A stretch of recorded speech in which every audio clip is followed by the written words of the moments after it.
Want to be How things have changed. you want to go back into the White House, say they need some help. Well, it's been a rough 24 hours, that's for sure. Yeah, we unwind this. 24 only? Oh yeah, exactly. I mean, especially the past 24 hours, though. And now the question's legitimately asked: what did the president know? When did he know it? Did he know when Flynn knew? And did he know about these warnings from Justice? Look, I find all these charges around the Logan Act and the idea that they were conducting foreign policy in the midst of the transition a little bit silly. Nobody's going to be charged for that. That's right. This is like the idea that Mike Flynn was actually talking to in other countries is just fine. Obviously, he changed his answer. Why did he change his answer? You know, I guess we're going to have a couple of investigations that are going to figure out why. I think he's a good man and an honorable man. And governments, you know, this ain't beanbag. This is tough. And he made some serious mistakes. And, you know, he's going to pay the consequences for it by having to answer these tough questions.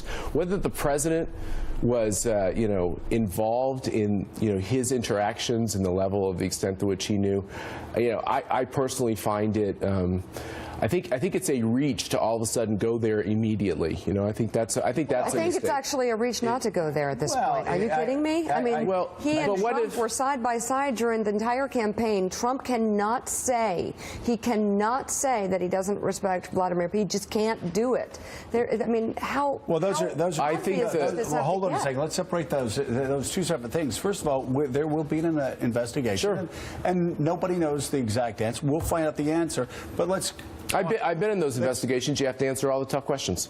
Yeah. And the American people, at the end of the day, they're the judge. For it. And so, but this Vladimir Putin thing that keeps coming up, came on our show in 2015 and would not criticize Vladimir Putin until he was under duress. And then we saw it again last week. What does that mean to people like you and me that grew up in the Cold War and understand who Vladimir Putin is? It's hard for me to think of anything good to say about Vladimir Putin.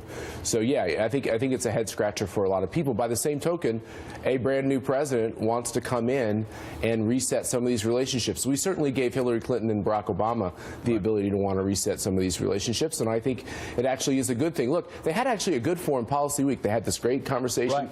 Unfortunately, these conversations get leaked too, which I don't really understand, but a great conversation with the Premier of China and a great summit with the head in Japan, which I think was very important. Everything is getting leaked. I mean, Willie, everything. From Justice, from State, from CIA, you name it, everything, the NSA, even conversations with the Australian Prime Minister, everything's getting leaked. Everybody's covering themselves. Senator Coburn, I want to ask you, if you were still on Capitol Hill right now, based on everything you've read and heard and perhaps talked to some of your former colleagues, what else do you want to know about the president's relationship with Russia as it pertains to General Flynn? Well, I think we're a little bit ahead of ourselves. I think that the Intelligence Committee is going to figure that out, and it needs to be done in the Intelligence Committee, not somewhere else. And then if there's a problem there, then it certainly will be put forward. But we don't know what we don't know, and I think we're a little bit ahead of our assumption is there's something wrong there, and it may not be. It may or may not be, but what I would assume is resetting a relationship with Russia, trying to change that is a good thing, not a bad thing. And we're putting forward all sorts of motives that are different other than trying to do a reset. And that may be true, it may not be true, but what I've heard this morning is so far out there. I mean, I've heard the impeachment word. You know, what we need to do is settle down, see what comes, let the president continue to do what he's doing and see what comes out of all this. The idea that we've jumped all the way from somebody resigning to implicating the president in some scheme, to me is, you know, let's let somebody be innocent till they're proven that there's something really going on. And I'm a real skeptic. I like a lot of the policies, don't like how it's been handled. And I think Joe's right. You got to have one chief of staff. You got to have one person that things funnel.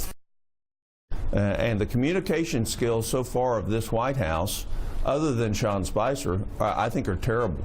You know, Steve Ratner, I spoke with a neighbor last night, big Democrat, and said, you know, I actually like a lot of the things he's doing.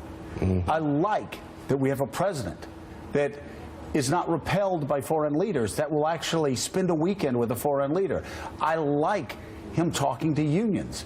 He said, but every time he opens his mouth, he destroys everything. Every time he tweets something, he gets in the way of, and again, this is a guy that votes for Democrats every 4 years. Well, look, this is part of his problem. Every time something good happens, like a good meeting with the Japanese prime minister, he ends up getting submerged in some other stuff, whether it's Flynn or this or that, and so there's no real management.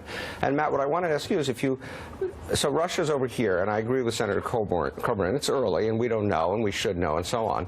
But what we do know is that the White House isn't functioning. And so we do know that Sally Yates a month ago told somebody in the White House, presumably the counsel, about this. Nothing seems to have happened. Pence went out and lied and so on. So if you were the president, what would you do now to clean this mess up? You want to know what the facts are, right? And I remember being with the president I served when there was confusion. And oftentimes he would just break through it by saying, look, I'm the president. I want to know what happened here, and I want you to get this person on the phone. And he would get the answer. And so when you're the president, you get anybody on the phone, and you can start getting answers. Once again, I think it's, if Sally Yates comes over and says, hey, here are the facts as we know it, and it takes a while to get to the president, I think they ought to look at that. I think you ought to know these things immediately. Look, Tom Coburn, but to your point,